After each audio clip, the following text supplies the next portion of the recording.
damay dem léegi dafa am fu may dem am na fu ñu may xaar xam nga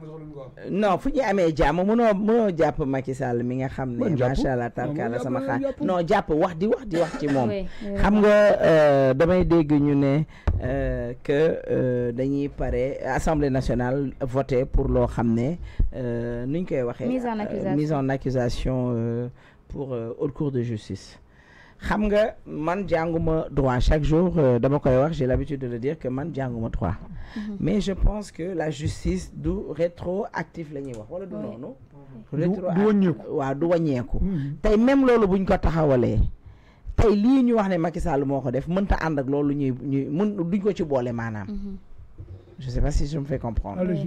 maanaam dañ ne Macky Sall dafa rey ay nit naa nga dañ koy yóbbu haute cour de justice beneen bi mooy ñun suñu haute cour de justice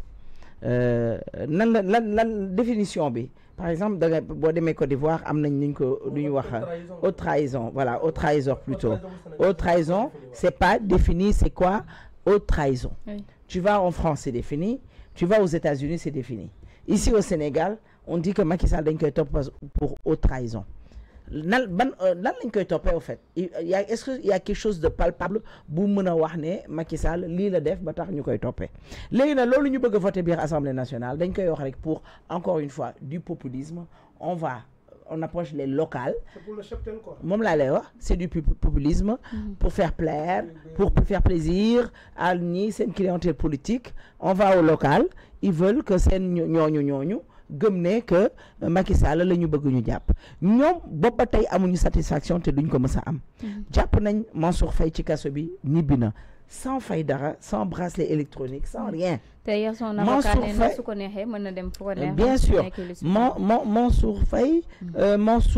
plutôt le petit frère de son excellence le président Alioune Sall même chose la li fa ñu jóge ay milliards ba ay millions ci loo xam ne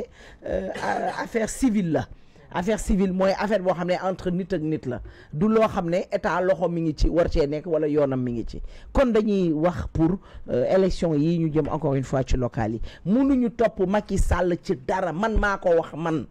amul dara loo xam ne mën nañ ko toppee Macky Sall dañuy wax lu leen neex di def lu leen neex encore une fois c'est pour plaire c'est nii mënuñu ci moom dara lii ñuy def nii tey mënuñu par exemple teg ko ci dossier boo xam ne dossier bu jàll la maanaam li ñuy def dañ koy def pour après ñu mën ci àtte Macky Sall mënul lekk le état loi du rétroactive la ñoo xam rétro am na kii rétroactive noonu lañ koy waxee du dellu ginnaaw parce que même loolu ñuy taxaw biir fële biir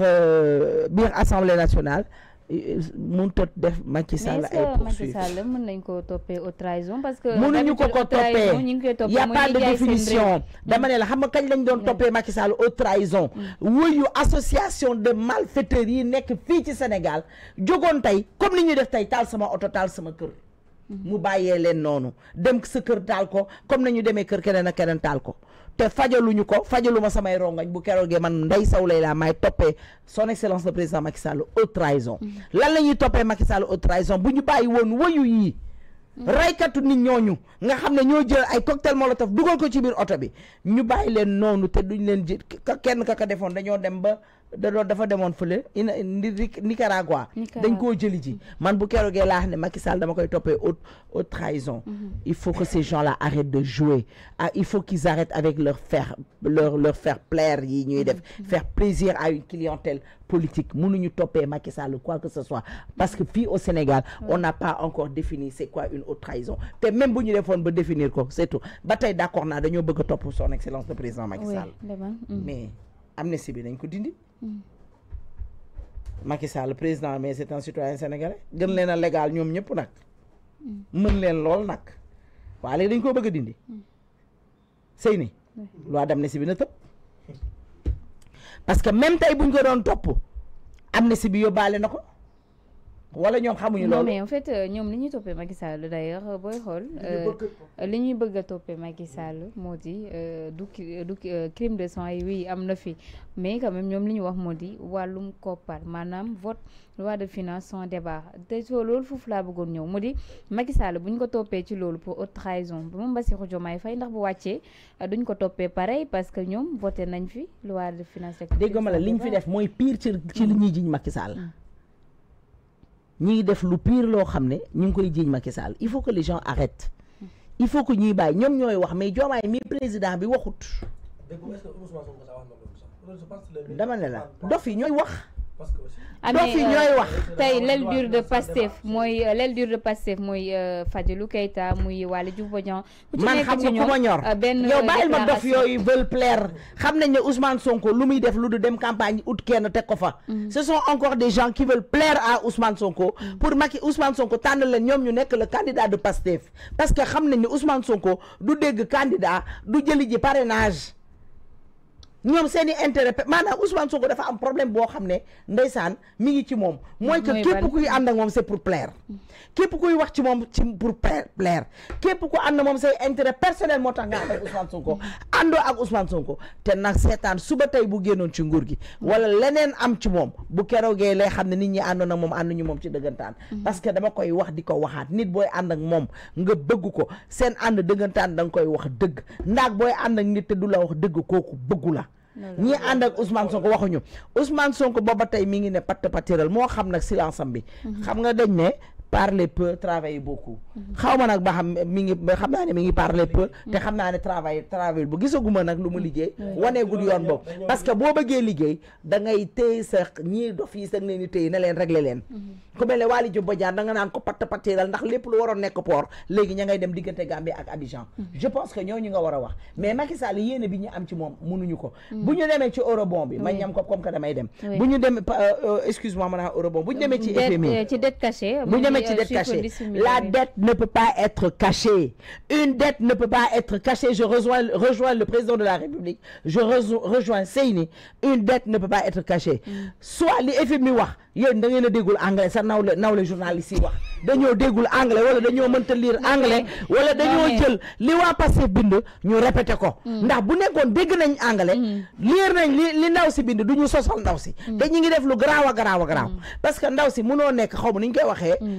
naka xaw ma lan partie et juge mënoo nekk avocat mais c'est grave que quand les gens veulent nous faire croire que c'est la dame qui a dit que la dette a été cachée alors que même Ousmane Sonko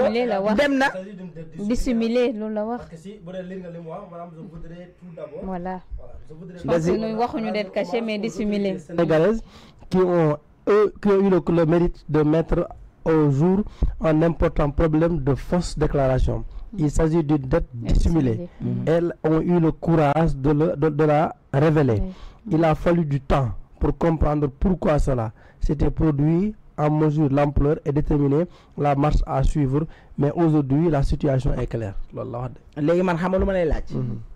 Est-ce que c'est ce que la dame a dit ou c'est quelque chose qu'on a traduit? C'est la traduction. Voilà. Jusqu'à preuve du contraire. Elle, cette dame-là, elle ne peut pas dire que la dette a été cachée ou la dette n'a pas lieu ou la dette n'a pas... C'est pas à elle de dire ça. Et bataille d'accord na. Bataille d'accord na. Si la dette est cachée, si la dette est cachée, si la dette est maltraitée, si la dette. Les man, en tant que Sénégalais, citoyen sénégalais, en tant que ñun Sénégalais, on a le droit de savoir, de comprendre nan lañu def. Ba dette cachée bobu mënoon exister. Mënaguñoo génnee xaalis lemal ko waa Sénégal. En tout cas ndaw si dafa ne on même pour comprendre comment cela s'était produit. mais waxuñu nag comment c'était produit. moom laa la dama ne la. il faut que moom laa lay wax bu nekkee lii nga wax nii parce que man liiruma lii. mais c'est ce qu'elle a dit, c'est ce qu'elle a dit même. Il faut que ñu wax ñu comment ça s'est passé, comment ça a pu se passer, comment ça a pu être afkan ma fan lañ ko jaarale fan la xaalis il faut que loolu ñu am ko te loolu bu amee c'est grave pour le Sénégal parce que ku ñuy lebalti dañuy lebalti déjà à des taux comme ni ñu koy def à des taux vraiment excessifs te est-ce que dinañ amati ñoo xam ne dinañu lebal est-ce que y a beaucoup de questions il y a beaucoup de questions qui vont suivre sur ça et effectivement encore une fois si cette dette là existe ñoom nañ ñu wax dette boobu nan lañ ko def ba am ko kan ak kan moo fa teewoon parce que Diba du ci set Moubarak Lo du ci set xawma le frère de Moubarak du ci set Al-Amin encore ce Dibala du ci set nañ ñu wax comment ça s'est passé comme c'est elle qui a dit ça nañu leeralal mënuñu tey ñu tëb loolu taxañee ko ni après ñëw encore continuer di liggéey ak ñoon non trésor public FMI banque mondiale voilà centrale encore une fois quand si la dame dit ça elle répète ce que Ousmane Sonko a dit c'est toute une administration qui est accusée d'association de malfaiteurs tout waaw toute une administration financière kon na leer nañu leeralal ñun bañuñu mais man Ndeye Sow en tant que citoyenne sénégalaise on a le droit de savoir doo tëb lële ba pare ñëw ne dang ñuy lebalal loolu je suis pas d'accord non dañuy des yow balaa ngay dem bëgg naa nga ñëw ci plainte Farba Ngom contre Walf Quotidien Walf Quotidien à la une dafa bind ne Farba dafa am ay parcelles fa nga xam ne ni moo di ca fa nga noonu dañ ñëw ci moom puisque moom lay dem dama bëgg mu intervenir ci rapidement moom Farba Ngom dafa am lu toll ak 251 parcelles issues des lotissements ak de 29 titres fonciers foofu nga xam ne ni moo di ca Ngor Yoff d'ailleurs moom Walfadjri ñaata la fa am moom Farba Ngom 251 parcelles issues des lotissements de 29 titres fonciers situés fa nga xam ne ni moo di ca Ngor Almadies d'ailleurs moom nag ses avocats daal dinañuy jagleel ab plainte waa Walf Quotidien mais yemuñu foofu aussi économiste Maïssa Babou daan nañ koy plainte gannaaw ni mu waxee ci dossier bi moo bëgg nga ñëw rapidement ci plainte boobu noonu contre Walf Quotidien c'est pas la première fois aussi mu leen di plainte mais plainte woon na aussi Serigne Saliou Gueye mais finalement amul mais bon est-ce que plainte bi dina am suivi parce qu'on a vu le cas de cette folle là ngoone xaw ma nag yàq fi suñu mbokk pël yi lu ne tarkala suñu xaali xii na saaga fi son excellence le président Macky Sall parce que saaga ko weesuwul xas yu ñaaw yim ko xas mais nag nee nañ wax ju jëm dëkkul fi mu jóge la cosaanoo te ku ko xam ne dafa bon moo tax muy toog di xas ab kii te gisaguñu affaire bi fu mu toll et ba tey ñi ngi déglu ñi ngi xaar bàyyeeguñu de mais ñi ngi toog di déglu di xaar parce que nag ñu dañoo am kilifa même si bu baaloo ak sax non même bu baaloo ak parce que baaloo ak bi tegu ko fenn safu ko yëngalu ko non am na ñoo ñeneen ñoo xam ne baalu nañu ak rek bi gën a graaw li may wax Cheikh Thiam il a reconnu ses torts biñ ko jàppee te terewul dañ ko yóbbu prison kon je pense que nit ko comme li nga wax baalu taxul ñu baal la parce que man sama wàll man baalu ma ko mais na defante ñoom ba lu ko yoon may na ci wasu ak xam ne moom yàq nañ deram waxoon nañ ko léegi nañu xool ba xam yoon lu muy liggéey est-ce que dina mel ni comme bi ñu porté plainte waa jooju kooku moom yor xaw ma ba xam dina mujjee ak noonu parce que mënuma comprendre nga fekk un digne sénégalais digne fils am yaay am doom am papa nga jël deram bi yàq ko mais c'est dans leurs habitudes parce que on a vu Ousmane Sonko bi muy ut réew mi comment il faisait di yàq ay deru nit di sosal ay nit di leen waxal du grand n'importe quoi lim leen waxal dara du ci dëgg mi ngi nii tey wax na ba war a fay 200 millions wax na ba dem tëdd ji kaso je pense que lii ñii buñ ko defee c'est la même chose on verra ce que ça va donner na porte plainte parce que c'est ce qui est logique c'est ce qui est normal il doit porter plainte jaajëfal la jox la rendez-vous vendredi prochain inchallah bàyyi la nga dem dafa am préoccupation mais émission bi day soog a commencer acca non mais yow kii provocation bul mel ni moom seeni ci yow la ñëw am nga largement le temps alaaji ne ko alaaji tëjal alaaji tëjal voilà